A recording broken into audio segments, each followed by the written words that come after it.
Bonjour à tous, c'est un plaisir de vous retrouver pour un nouveau numéro de Côte à Côte et il fait un temps merveilleux. Aujourd'hui, Côte à Côte, ce podcast dédié aux relations à l'autre, qui plus est en période de confinement. Pour m'accompagner chaque jour, une spécialiste, psychopédagogue en Normandie, Anne Le Chevalier, bonjour.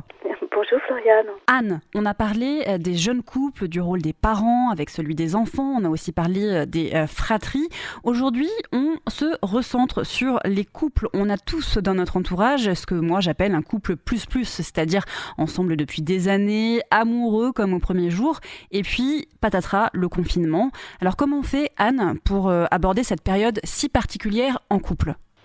C'est vrai que ne nous mentons pas, dans un premier temps, à l'annonce du confinement, c'était un petit moment de bonheur où on s'est dit oh extra, on va être chez soi, plus d'horaire, du temps ensemble, le télétravail, j'en rêvais tant, avoir du temps, être dans un cocon avec celui qu'on aime, et le sentiment d'être plus fort à deux aussi, parce que, comme on dit, l'union fait la force, et ensemble pour lutter contre un ennemi invisible. Et c'est vrai qu'à aucun moment on avait envie d'être seul, et surtout vraiment être coupé de tout lien social. Mais alors, une fois qu'on a pris le temps de ranger la maison, de faire le jardin, de faire toutes ces choses qu'on n'a pas le temps, ce confinement, il bouscule aussi sacrément les habitudes pour un vieux couple.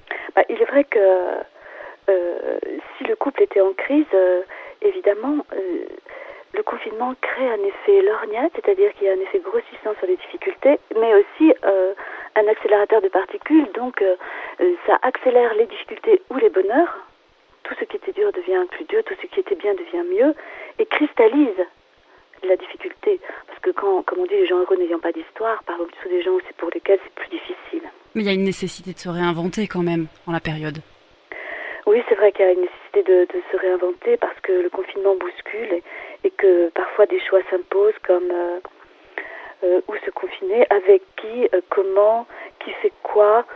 C'est quand même un moment aussi entouré d'une certaine crainte, donc si l'un ou l'autre est plus fragile, il peut y avoir effectivement de graves difficultés. Donc même pour les couples, ce que j'appelle les vieux couples, mais vous l'avez compris, ce sont les couples les plus solides, entre guillemets, c'est un défi ce confinement.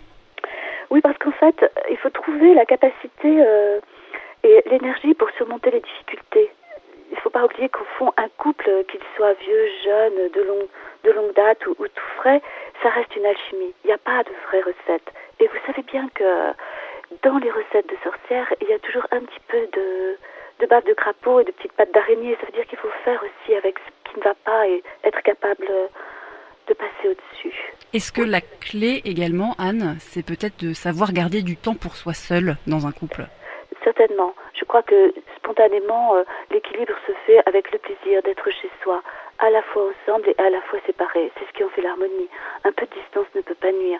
Et d'ailleurs, on le fait spontanément. On fait la cuisine un peu tout seul parfois, ou on a un petit bricolage pour certains, ou de la peinture. On a toujours des activités un peu seules, si on peut dire. En tout cas, on se retrouve un peu plus en intimité avec soi-même. Quel que soit l'endroit où on est, un peu d'intimité avec soi, ça reste la source d'équilibre.